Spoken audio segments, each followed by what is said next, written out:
Bom dia, meus queridos alunos. Aqui segue a resolução da tarefa que eu coloquei no blog para vocês resolverem de matemática, tá bom? Vamos começar na questão 1, que é assim. Em uma classe a 25 alunos, podemos afirmar com certeza que... E vamos ver as respostas. Algum aluno faz aniversário em janeiro, em alguns meses haverá 4 aniversários e por aí vai. Já dei um spoiler que é a C, né? Mas vamos entender essa questão. A análise dessa questão é assim. Vamos pensar que foi sorteado num grupo muito grande de pessoas, onde tem uma distribuição uniforme de aniversários. E pegamos desse grupo muito grande 25 pessoas no nosso espaço amostral. O que a gente pode afirmar com certeza, pensando numa distribuição estatística? Olha só que interessante esse raciocínio. Aqui da questão 1. Nessa questão 1, vamos pensar no seguinte.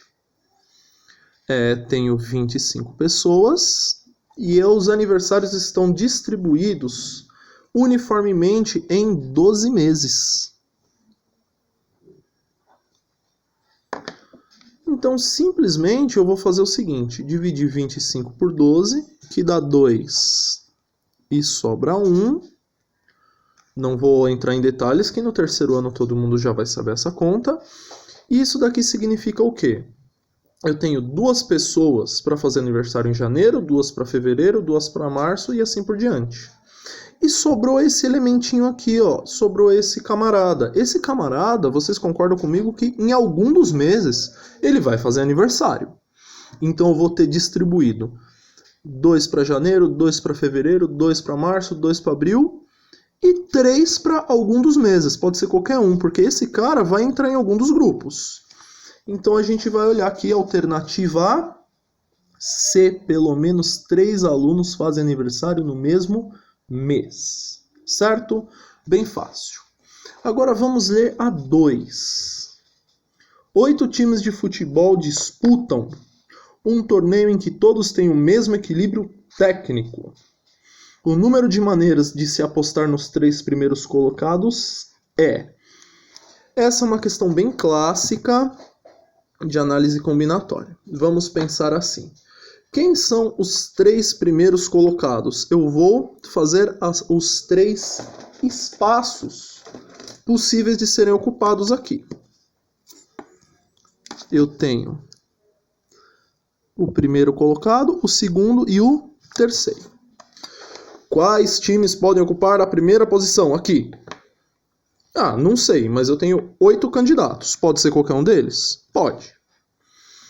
Quantos podem ocupar a segunda posição? Pode ser qualquer um dos times? Pode, mas já tem um ocupando a primeira posição. Então a segunda vão ser 7 candidatos. E a terceira posição, pensando no mesmo jeito. Já gastei 2 times aqui, eu tenho 6 possibilidades. Todo mundo vai pegar agora a calculadorinha que eu pedi no primeiro dia de aula e vamos fazer. 8 vezes 7 vezes 6, 336. Então dá a alternativa D. Bem tranquilo, né? Esse 3 aqui já é um probleminha para pensar um pouco mais. Um turista em viagem de férias para a Europa observou pelo mapa que para ir da cidade A à cidade B haviam 3 rodovias e 2 ferrovias. Então, vamos desenhar as cidades aqui. Olha só. Eu tenho a cidade A, a cidade B e uma cidade C. Certo? Aí está dizendo aqui que para ir da cidade A à cidade B, haviam 3 rodovias e 2 ferrovias. Então eu vou desenhar de cores diferentes, vermelhinho e azulzinho. 3 rodovias, 1, 2, 3. E 2 ferrovias, 1, 2. A ferrovia é o azulzinho. E de B até outra cidade C, 2 ferrovias e 2 rodovias. Vamos lá, 2 ferrovias e 2 rodovias. 2 rodovias e 2 ferrovias. E vamos prestar atenção no enunciado. O número de percursos diferentes que o turista pode fazer para ir de A até C, passando pela cidade B, utilizando rodovia e trem obrigatoriamente. Essa última sentença aqui, ó, é muito importante. Rodovia e trem obrigatoriamente. Então, o que o turista aqui ele vai fazer obrigatoriamente? Ou ele vai pegar rodovia e trem, ou trem e rodovia. Vamos fazer o primeiro caso. Pegando primeiro rodovia e depois trem. Eu tenho 3 possibilidades de rodovia vezes 2 possibilidades de trem. Ou ele pode fazer o seguinte, pegar trem, 2 possibilidades, vezes 2 possibilidades de rodovia. Do primeiro jeito, eu tenho 6 opções. E do segundo jeito, eu tenho 4 opções.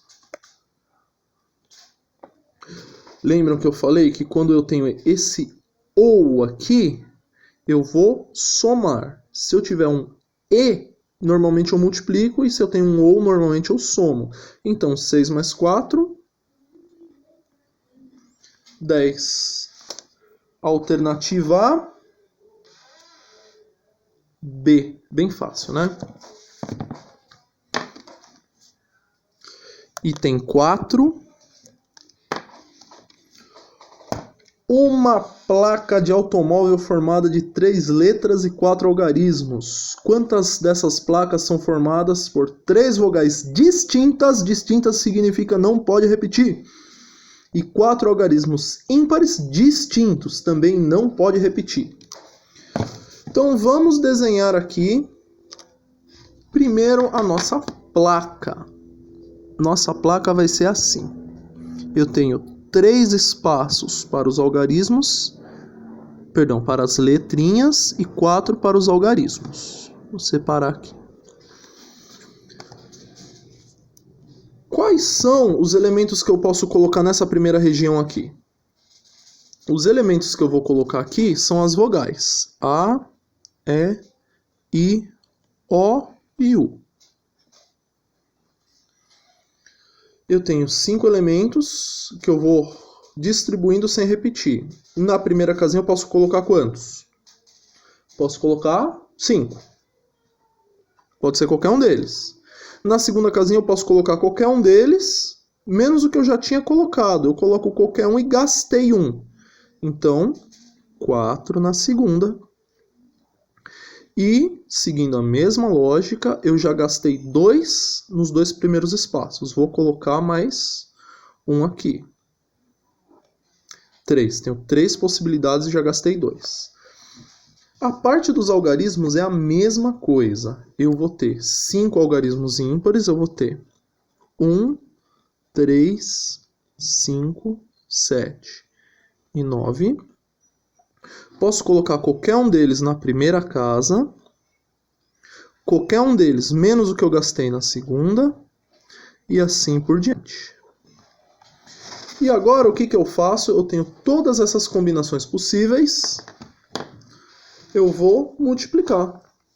Aqui, de novo, vamos multiplicar. 5 vezes 4 vezes 3 das letras, vezes 5 vezes 4 vezes 3 vezes 2 dos algarismos. 7.200 possibilidades. Não tem alternativa essa questão, mas é isso, tá bom? E, por último, a questãozinha 5. Que diz o seguinte: As portas de acesso de todos os quartos de certo hotel são identificadas de números ímpares formados de 3 elementos desse conjunto aqui. Do conjunto 3, 4, 5, 6, 7 e 8. Nessas condições, é correto afirmar que o número máximo de quartos desse hotel é... E vamos olhar, esse daqui eu também já dei um spoiler, né? Alternativa D. Mas vamos entender o que acontece nessa questão. No enunciado disse que tem 3 elementos, os numerozinhos dos quartos desse hotel. Então eu vou ter 3 casinhas, 3 espaços para ocupar. Quais são as possibilidades de números aqui? Eu posso colocar qualquer elemento, mas tem que ser ímpar. Sendo ímpar, ele vai ter que terminar ou com 3, ou com 5, ou com 7. Então só pode terminar com esses 3 elementos. Ou com 3, ou com 5, ou com 7. Então no último vai ter um ímpar. Quantos elementos eu posso pôr na primeira casa? 1, 2, 3, 4, 5, 6. Posso colocar o 6? Posso, porque nessa questão não me proibiu repetição. Se terminar com 3, eu posso ter 3, 3, 3. É uma combinação válida. Eu posso ter 3, 5, 3. É ímpar, vale. Então eu tenho 6 possibilidades para a primeira. Para a segunda, mais 6 possibilidades. E na última, só os números ímpares, que vão ser 3 possibilidades. Vamos conferir. 6 vezes 6 vezes 3. 108, alternativa D.